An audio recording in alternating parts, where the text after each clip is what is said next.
Dans le Calvados, une association milite à Caen pour le droit à mourir dignement. La DMD parcourt la France cet été. Les militants faisaient une halte hier à Caen. Reportage dans ce journal. Les résultats du tribunal de Caen en compagnie de 10 autres prévenus. Jugement mis en délibéré au 5 septembre prochain. Défendre le droit de chacun à mourir dignement, c'est l'objectif de l'association ADMD. Comme depuis 3 ans, elle organise en ce moment un tour de France à bord d'un bus pour essayer d'expliquer l'importance de ce droit. Les militants de l'association étaient hier pour la première fois à Caen et ses adhérents ne sont pas passés inaperçus. Clara Garnier-Amouroux. En plein centre de Caen, des transats colorés devant un grand bus bleu.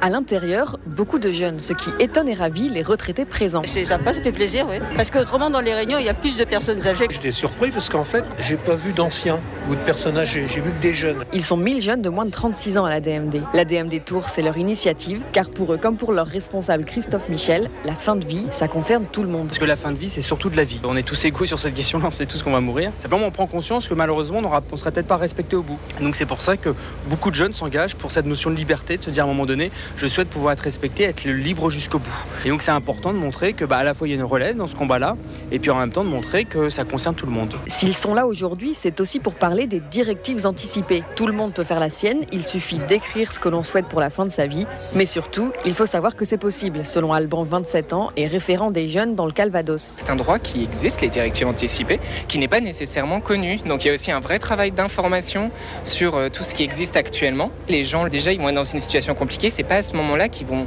rajouter à la douleur et à la complexité de la situation un questionnement qu'ils n'ont peut-être pas envie d'avoir. La DMD du Calvados reçoit en moyenne 50 nouvelles adhésions par an. Une prochaine étape du Tour de France de la DMD aujourd'hui à Saint-Malo et vendredi prochain à Brest.